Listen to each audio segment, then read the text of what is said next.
To say 2024 was a bad season for Brandon Drury would be like saying Arizona is a little hot in the summertime. It was an all-time stinker of a year from a guy who had been an above-average hitter for the vast majority of his big league career, and was coming off a season where he had a 2 WAR and a 114 OPS+. The numbers couldn't have been much worse. A 469 OPS, a 169 batting average, just 11 extra base hits in 97 games, and an exact opposite of his previous year's WAR, at -2, one of the worst totals we've seen this side of Chris Davis.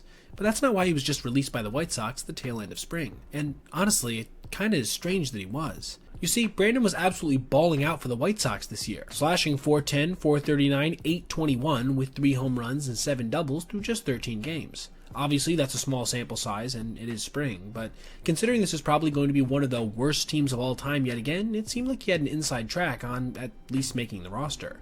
But unfortunately, just a few days back, he broke his thumb, which should keep him out for a couple months at least. However, this isn't a good excuse for why the White Sox released him. Stuff like this happens all the time at the end of spring, and teams traditionally will keep guys who've done really well with them, especially in the case of Drury, where he wouldn't even take up a 40-man roster slot considering he'd be on the 60-day IL, making the fact that they cut him kind of ridiculous. But to me, what makes this actually worse is when you examine this tweet by John Anderson on Twitter, who very nicely summed up the players in spring who increased their bat speed by the most.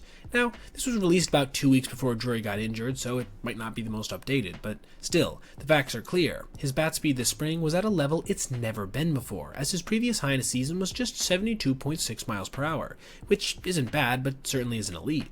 If he maintained his new mark of 78.0 miles per hour through the season after he managed to make his return, this would probably rank him in the top 3 in all of Major League Baseball, as last year's top 2, Giancarlo Stanton and O'Neal Cruz, were the only players in the entire sport to get above 78. Now, I'm not saying bat speed improvement is everything, but it, when combined with great results on a horrific team, usually equal at least a 40-man spot. And again, due to the fact that he's going to start the year on the 60-day IL, he wouldn't even require this out of the gate.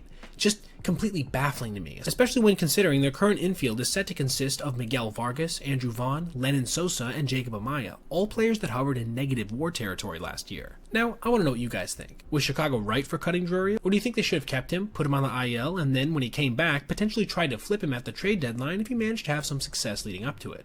Let me know your thoughts in the comments below. Now, thank you so much for watching. Hope you enjoyed today's video, and if you did, please consider liking and subscribing and checking out any one of these recommended videos. Have a great rest of your day, everybody, and I'll see you in the next one.